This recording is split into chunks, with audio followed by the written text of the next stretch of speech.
Mastering landscape photography involves many areas, including, of course, aesthetic and technical elements, but also the psychological aspect, because, of course, how we think determines what we do, and what we do repeatedly determines who we become.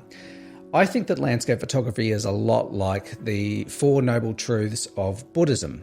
And they are the truth of suffering, the truth of the cause of suffering, the truth of the end of suffering, and the truth of the path that frees us from suffering. If you're a landscape photographer, it's pretty easy to work out how these relate to the craft of taking photos out in nature.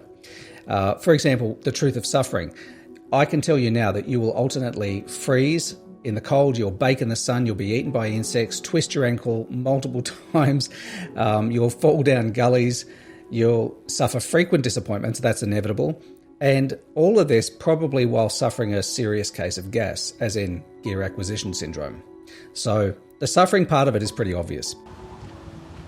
The cause of suffering, I reckon, is our resistance to these things, wishing that these things didn't exist, that these problems, these obstacles, and the all-round unpleasantness of striving for something didn't happen. But anytime we strike out on our own to achieve something worthwhile, there's always going to be obstacles and roadblocks and discomfort and disappointment. So it's our resistance to these simple facts that is the primary cause of the suffering in the first place. And then we get to the truth of the end of suffering. It's the acceptance that constant trial and error, and many, many errors are required. I mean, any overnight success has been probably a failure for 10 or 15 years. It's just how it works. So the acceptance of those simple facts and realizing that each error is a lesson in its own right brings about the end of suffering. And then the truth of the path that frees us from suffering. I think this is embracing the unavoidable principles that make the suffering bearable. Because once you accept these basic principles, that nothing comes easily, that's only through the refining of processes, approaches, and the way you see things that you really develop mastery. And ironically, as you develop mastery, then you develop passion as well. A lot of people think that passion becomes before mastery, but it's always the other way around. Once you master something, very easy to become passionate about it. And so I think the truth of the path that frees us from suffering is simply embracing these unavoidable facts, these unavoidable principles that you're going to have to put in the hard yards. And once you accept that, you can then actually enjoy the suck. You can enjoy the hardship. You can enjoy those freezing mornings. I mean, I've had a few, as you're about to find out, very cold mornings. And, I just solved it with a pair of warm gloves. And I kind of actually am excited now about getting out when it's really, really cold. Not because I got the gloves, because, I don't know, it's kind of like a rite of passage, getting out there, freezing your nuts off, getting wet, and just standing out there when any other rational person would look at you and think you're an idiot. I kind of like that. That appeals to me. So once you develop this acceptance that this is the path, well, then the suffering almost becomes desirable and joyful, and you actually start to seek it out, I think. If nothing else, you accept it as part of the path. But I actually kind of find it kind of appealing now, so I want to go out and suffer more. Which brings us perfectly to this. Inspired by distant memories of beautiful sunrises, most of them witnessed 30-odd years ago in the mountains and deserts of Australia, I wanted to start venturing out again in the wee hours of the morning. My first grown-up attempt was with my dad about 3 or 4 months ago, when we scurried out of the house before sparrows fart to go and bathe in the gorgeous, foggy, pre-dawn glow just 20 minutes from my house. In other words, we stood in wet grass, saw some fog and froze our nuts off. But the thing is, I really enjoyed it. So motivated by an image that I captured that morning, I resolved to do it again, but properly this time. And so it was with great excitement and a real sense of anticipation that I hopped in my trusty Pajero and headed out to a place called Murchison Gap, which is about an hour away from my house. Thrilled by the prospect of a possible cloud inversion in the Strath Creek Valley, I drove through the inky blackness of rural Victoria out to the edge of the Great Dividing Range. Sadly, my dreams of golden rays through fog in the valley were quickly replaced with freezing temperatures, no sunrise, and freezing cold rain. But I figured that if someone like Thomas Heaton can go out and shoot come rain, hail, sleet or snow, then I should be able to do it too, so I endured. So, not ideal conditions. It's bloody freezing, it's raining, and it looks pretty miserable out there. The sun is meant to come up in the next 10 minutes, and God knows what's going to happen, because right now it is just miserable. Look at my poor camera. This is the first time my R5 has been out in the rain. The poor little thing, it's all drenched. Oh well, that's what it's made for. Well, keep an eye on the light. It's going to keep changing. This is also the first time my camera bag has been drenched in rain. Oh well, it's waterproof. That's the Insta360 1X2. That's also waterproof, so shouldn't be a problem. It's freezing. It's cold. It's wet. But it's still good to be out. That's what I'm telling myself. Well, this is what I'm faced with. Very dull light. But what I'm hoping is that when the sun comes out, it might actually hit those peaks over there, those two peaks. But the way it's looking, the break in the clouds is up above, but not down near the horizon. And the sun would have already come up by now, but you wouldn't know it. Everything is kind of drenched, but it's all made to be drenched. Pretty much everything in there is waterproof, except for the M6, but that's kind of covered, so it's all right. But yeah, I'll wait around a little bit longer and see what happens, because almost inevitably, when you wait, you are rewarded. Let's hope that's true today. Even if I've got to wait for another half an hour for the sun to come up a bit and actually strike something in this landscape, then it might be worth it, so I'll just wait. In the meantime, my sausage fingers are shriveling up with a cold. Look, they're pink. Yeah.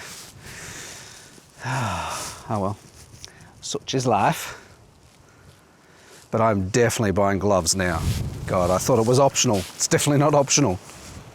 I can see why everybody in the UK and Scotland wears gloves for landscape photography. Man, oh man, what is the temperature here? Oh, actually my phone's in the car. I think the temperature at the moment is something like 5 degrees, which I know for you guys in the UK and parts of the US is nothing. But I sure as hell ain't used to it. Let's have a look. There's my lovely kids. Let's see what the temperature is. 6.7 feels like 3.1. Wonderful.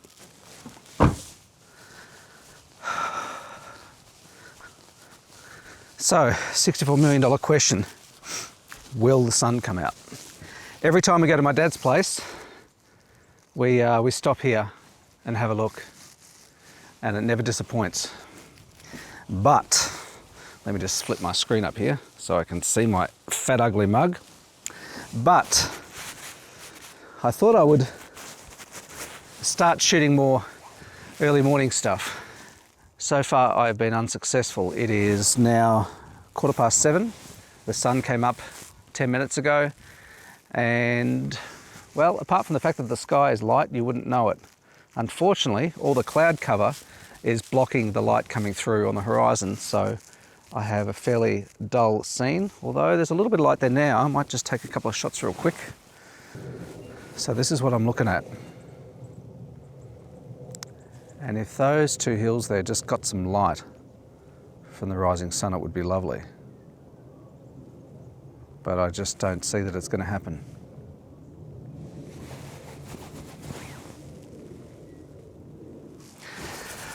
All right, so after standing out here freezing my nuts off, as you can see, the light behind me is pretty bloody flat. It's pretty ordinary. If I swing you around, you'll see what I mean. There's definitely nothing special about the light. There might be a break in the cloud soon, you know. Oh, there's light hitting over there. Oh, ho, ho, ho. Oh yes, oh yes. Oh, I might have to break out the long lens here, but still, let's get a shot while I can. I love layers in the scene.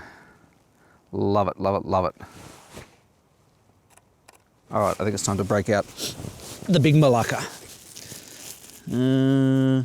Oops, I left the converter in the car. So let's get that. I needed this fella. Because of course I've got the 100 to 400 EF lens. I don't have the 100 to 500 RF lens. So let's turn you off. Oh, look at that light. Come here. You jump in there. You on there. Get on there, you bastard. I like these trees here on the hill in the foreground with the misty hill in the background with the rain passing through. Anyway, I've got to get some more shots. Yeah, I'm liking this. Still, the light is pretty ordinary, but there is some interest to be had. I'm just panning around with my 100 to 400 looking for a composition here, because when you're this far away, it's not always obvious where the opportunities are. So it really pays to just move around with your camera and just hone in on different elements of your scene to see what opportunities exist there. And there's no harm in taking lots of photos. You don't have to be one of those people that just says, nah, I'm going to wait until everything is perfect and then I'm going to press my button and then that's it. There is no glory in that. There's no gold star at the end for doing that. Don't be afraid to take lots of photos and then deal with what the opportunities actually were afterwards when you get them back. Got to blow my schnoz, it's so cold. Not used to this cold weather, but I am liking what I'm seeing. Even though it's not what I had in mind, rarely does life give you what you wanted.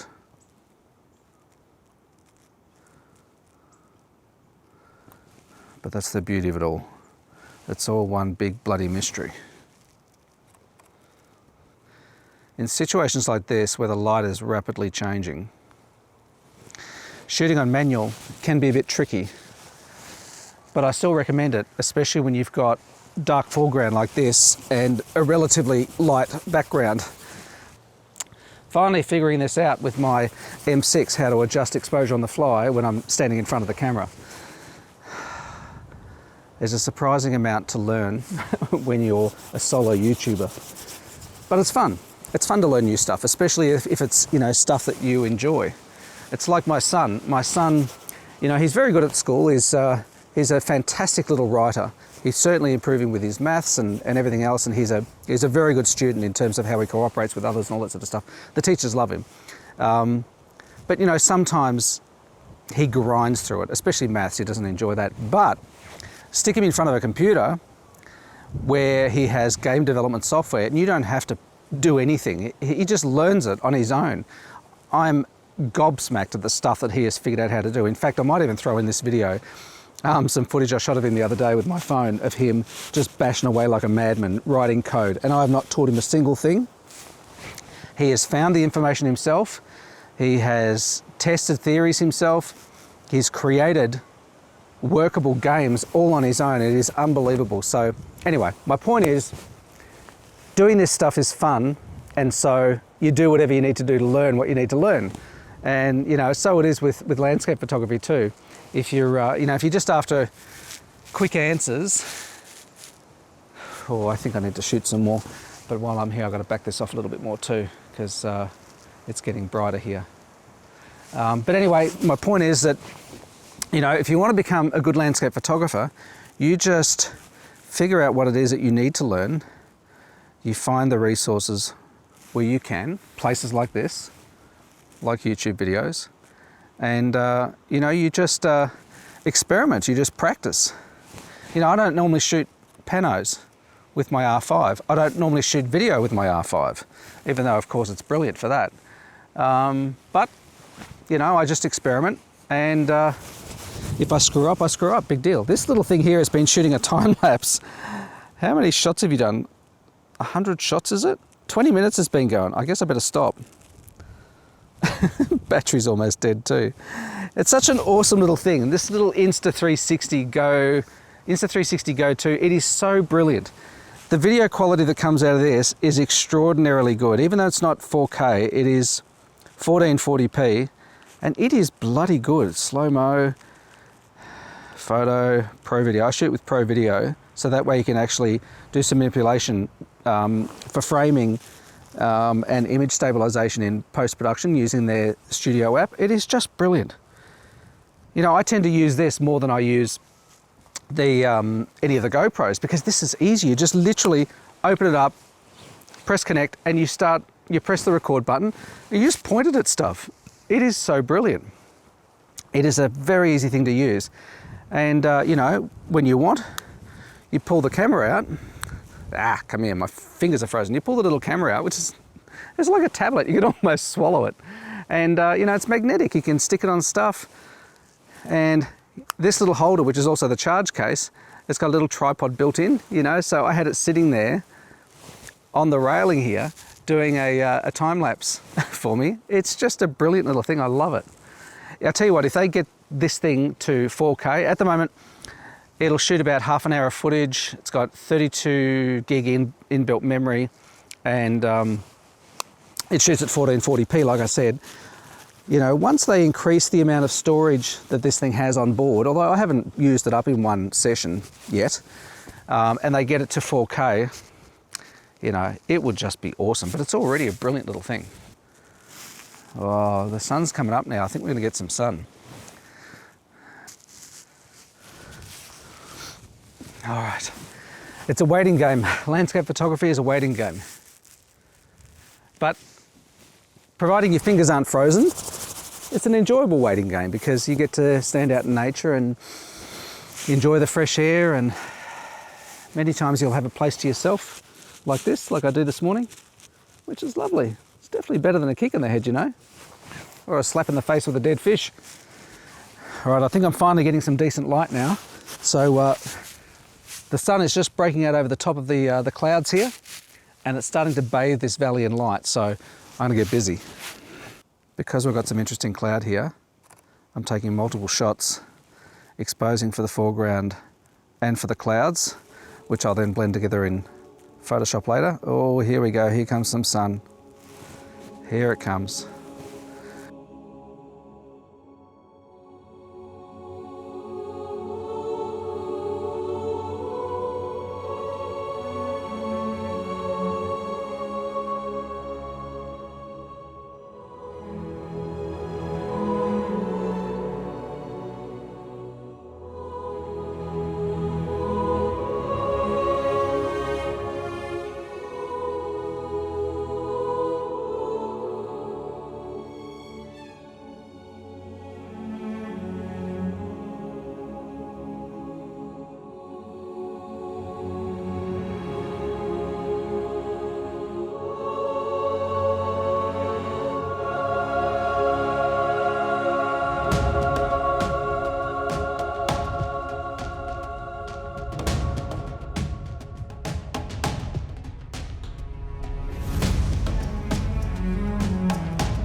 Well, this is definitely better than a kick in the head. I'm glad I waited around. It's freezing, my fingers don't work, but I finally got some pretty amazing light. There's some very dark clouds rolling in over on the behind the valley there. See, I don't even know how to speak because my fingers are so cold. And even though the light is, you know, not the kind of light that I wanted a really warm sort of early morning dawn light. I didn't get that. I'm getting fairly harsh directional light because it's now 8:05, so I've been here a while. But it's still hitting the sides of these hills. I still got some shots that I'm happy with, and so all is definitely not lost.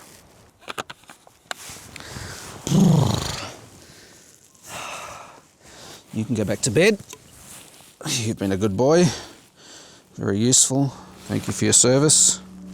All right, I think that's about it for me for today. My fingers are frozen. I thank you for joining me. Thank you so much for watching. I hope you didn't freeze. And if you enjoyed this video and you enjoyed the photos, then give it a thumbs up. I would appreciate that. And if you're not subscribed already, then it would be nice to have you along. So until next week, thanks for watching. Bye-bye.